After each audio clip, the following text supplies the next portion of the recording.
നിസ്കാരത്തിന് ഹാജരാകാത്തവർക്കും കുളിയും സുഗന്ധം പൂശലും സുന്നത്ത് തന്നെ. സുഗന്ധം കസ്തൂരി പോലത്തതാവലാണ് ഉത്തമം.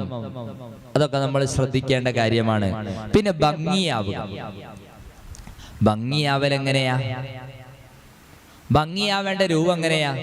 ഒന്ന്, നഖമൊക്കൊന്ന് വെട്ടുക, നഖം മുറിക്കുക. മറ്റൊന്ന്, കക്ഷരോമം ഗുഹ്യരോമം നീക്കം ചെയ്യുക. മീശ വെട്ടുക, ദുർഗന്ധങ്ങളൊക്കെ നീക്കുക, മിസ്വാക്ക് ചെയ്യുക.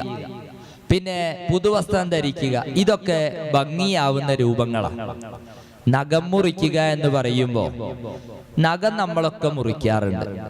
പക്ഷേ നഖം മുറിക്കുമ്പോൾ അതിന്റെ തർത്തീബിൽ മുറിക്കണം. അതിന് സുന്നത്തായൊരു രൂപമുണ്ട്. എങ്ങനെയാണ്? നമുക്ക് കയ്യിന്റെ വിരലിന് എത്ര നഖമുണ്ട്? 10 വിരലാണുള്ളത്. 10 വിരലിന്റെയും നഖം ഉണ്ടാവും. അത് മുറിക്കണം. അപ്പൊ ആദ്യം മുറിക്കേണ്ടത് വലത് കയ്യിന്റെ ചൂണ്ടുവിരലിന്റെ നഖം, പിന്നീട് നടുവിരൽ, പിന്നെ ഈ വിരൽ, പിന്നെ ചെറുവിരൽ, അവസാനം തള്ളവിരൽ. പിന്നെ ഇടത് കൈയിന്റെ ചെറുവിരൽ മുതൽ തള്ളവിരൽ വരെ തർത്തീബായിട്ട്. അപ്പൊ നമ്മൾ പറഞ്ഞത് എങ്ങനെയാണ്? ആദ്യം വലത് കൈയിന്റെ ചൂണ്ടുവിരലിന്റെ നഖം മുറിക്കുക, പിന്നീട് അതിന്റെ തൊട്ടടുത്ത വിരലിന്റെ നഖം, പിന്നീട് അതിന്റെ അടുത്തത്, പിന്നീട് അതിന്റെ അടുത്തത്, പിന്നെ അവസാനം തള്ളവിരൽ. പിന്നെ ഇടത് കൈയിന്റെ ചെറുവിരലിന്റെ നഖം മുറിക്കുക, പിന്നെ അതിന്റെ അടുത്ത വിരൽ. അത് ഇങ്ങനെ തർത്തീബായിട്ട് തള്ളവിരൽ വരെ നഖം മുറിക്കുക. കാലിൻ്റെത് പിന്നെ വലത്തെ കാലിന്റെ ചെറുവിരൽ മുതൽ ഇടത്തെ കാലിന്റെ ചെറുവിരൽ വരെ ഇങ്ങനെ തർത്തീബായിട്ട് പോയാൽ മതി. അവിടെ യാതൊന്നും നോക്കാനില്ല. പിന്നെ ഇന്ന് നമ്മിലൊക്കെ കാണുന്ന ഒരു കാര്യമാണ്, ചില ആളുകള് കൈക്ക് 5 വിരലുണ്ട്, ഈ 4 നഖവും വെട്ടും, ഇത് വെട്ടുകയില്ല. അല്ലേ? നിങ്ങളൊന്ന് ശ്രദ്ധിച്ചു നോക്കാണ്ടി. പലരും ഈ വിരലിന്റെ ഈ 4 വിരലിന്റെ നഖവും വെട്ടും, ഇതിന്റെ നഖം അവന് വെട്ടുന്നില്ല. അത് കറാഹത്താണ്. അല്ലെങ്കിൽ ഈ വിരലിന്റെ നഖവും വെട്ടുന്നില്ല, ബാക്കിയൊക്കെ വെട്ടിയിട്ടുണ്ട്, അത് കറാഹത്താണ്. ഈ കയ്യിന്റെ നഖം വെട്ടി, ഈ കയ്യിന്റെ നഖം വെട്ടിയില്ല, അതും കറാഹത്താണ്. അപ്പൊ ഇതൊക്കെ നമ്മൾ ശ്രദ്ധിക്കേണ്ട കാര്യമാണ്. പിന്നെ നഖം മുറിച്ച് കഴിഞ്ഞങ്ങളൊക്കെ കഴുകൂലേ? നഖം മുറിച്ച് കഴിഞ്ഞാൽ എല്ലാവരും കഴുകാറില്ലേ? പക്ഷേ നഖം മുറിക്കുന്നതിന്റെ മുമ്പ് കഴുകലുണ്ടോ? അത് പ്രത്യേകം സുന്നത്താ. ഫുഖഹാ രേഖപ്പെടുത്തുന്നു, നഖം മുറിക്കുന്നതിന്റെ മുമ്പ് കഴുകലും സുന്നത്താണ്, നഖം മുറിച്ചതിന് ശേഷം കഴുകലും സുന്നത്താണ്. കാരണം നഖം മുറിച്ചതിന് ശേഷം കഴുകുക എന്ന് പറഞ്ഞത് അവിടെ നമ്മൾ പറഞ്ഞിട്ടുണ്ട്, കിതാബുകളിലൊക്കെ കാണാൻ കഴിയും. അവിടെ ഈ നഖം മുറിക്കുന്ന സമയത്ത് നമ്മൾ കഴുകിയാൽ ഒന്ന് പൊതിരും.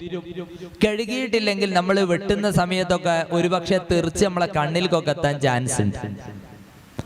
അതുകൊണ്ടാണ് ശറഅ് നമ്മെ പഠിപ്പിക്കുന്നത്, നമ്മൾ ആദ്യം നഖം വെട്ടുന്നതിന് മുമ്പ് നഖങ്ങൾ കഴുകണം, അതിനുശേഷം നഖം വെട്ടുക. നഖം വെട്ടിയതിന് ശേഷം പിന്നീടും കഴുകൽ സുന്നത്തുണ്ട് എന്ന് ഫുഖഹാ രേഖപ്പെടുത്തുന്നു. അത് നമ്മൾ ശ്രദ്ധിക്കേണ്ട കാര്യമാണ്. പിന്നെ മറ്റൊന്ന്, ഈ വെട്ടിയതായ നഖം എന്ത് ചെയ്യും? നമ്മളെ ശരീരത്ത് നീക്കം ചെയ്ത നഖം ഉണ്ടല്ലോ, ഈ നഖം നമ്മൾ എന്ത് ചെയ്യും? ഫുഖഹാ രേഖപ്പെടുത്തുന്നു, സ്ത്രീകളെ സംബന്ധിച്ചിടത്തോളം അവളുടെ ശരീരം മുഴുവൻ ഔറത്താണ്. അതുകൊണ്ട് തന്നെ അവളുടെ നഖവും ഔറത്താണ്, അന്യപുരുഷൻ കാണാൻ പാടില്ല. അതുകൊണ്ട് തന്നെ അത് മറവ് ചെയ്യണമെന്ന് ഫുഖഹാ രേഖപ്പെടുത്തുന്നു.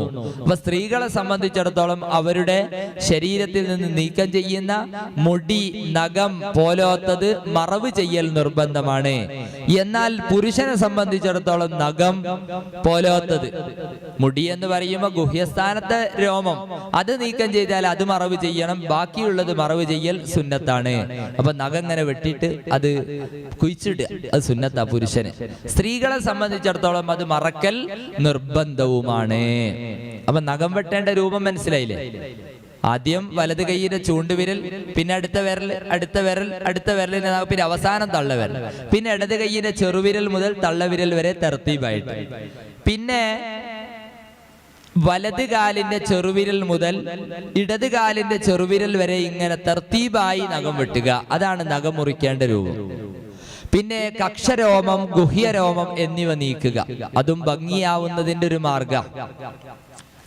മീശ വെട്ടുക, ദുർഗന്ധങ്ങൾ നീക്കുക, മിസ്വാക്ക് ചെയ്യുക, പുതുവസ്ത്രം ധരിക്കുക, ഇതൊക്കെ പെരുന്നാൾ ദിവസം ഭംഗിയാവേണ്ട രൂപമാണ്. പക്ഷേ ഇവിടെ ശ്രദ്ധിക്കേണ്ട ഒരു കാര്യമുണ്ട് കേട്ടോ.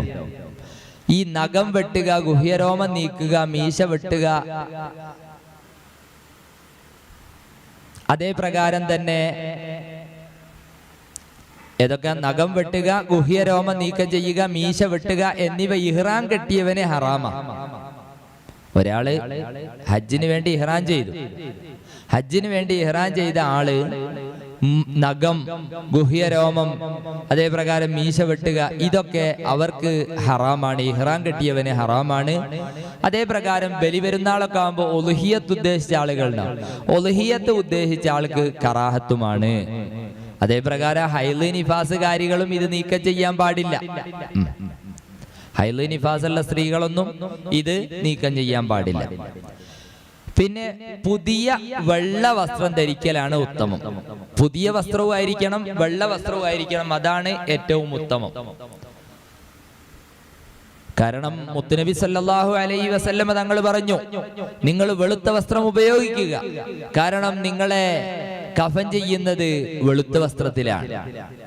നമ്മൾ ഏത് വസ്ത്രം ധരിച്ച് നടക്കുന്നവനായാലും, ചുവന്ന വസ്ത്രമാവട്ടെ, പച്ചവസ്ത്രമാവട്ടെ, നീലവസ്ത്രമാവട്ടെ, ഏത് വിലപിടിപ്പുള്ള വസ്ത്രം ധരിച്ച് നടന്നവനാണെങ്കിലും അവന്റെ ശരീരത്തിൽ നിന്ന് ആത്മാവ് പിരിഞ്ഞു കഴിഞ്ഞാൽ, അവന്റെ ശരീരത്തിൽ നിന്ന് ആത്മാവ് പിരിഞ്ഞാൽ പിന്നീട് അവനെ പൊതക്കുന്നത് ഒരു കഫൻ പുടയിലാണ്. വളരെ തുച്ഛമായ വില മാത്രമുള്ള ഒരു കഫൻ. ആ കഫനിലാണ് ഇവനെ മൂടുന്നത്, മറക്കുന്നത്. അപ്പൊ അത് വെള്ള കളറല്ലേ, കഫംപുടവ വെള്ളല്ലേ ഉണ്ടാല്. അതുകൊണ്ട് നിങ്ങൾ വെള്ളയെ ഇഷ്ടപ്പെടണം, വെള്ള നിങ്ങൾ ധരിക്കണമെന്ന് ഹദീസിൽ നമുക്ക് കാണാൻ കഴിയും.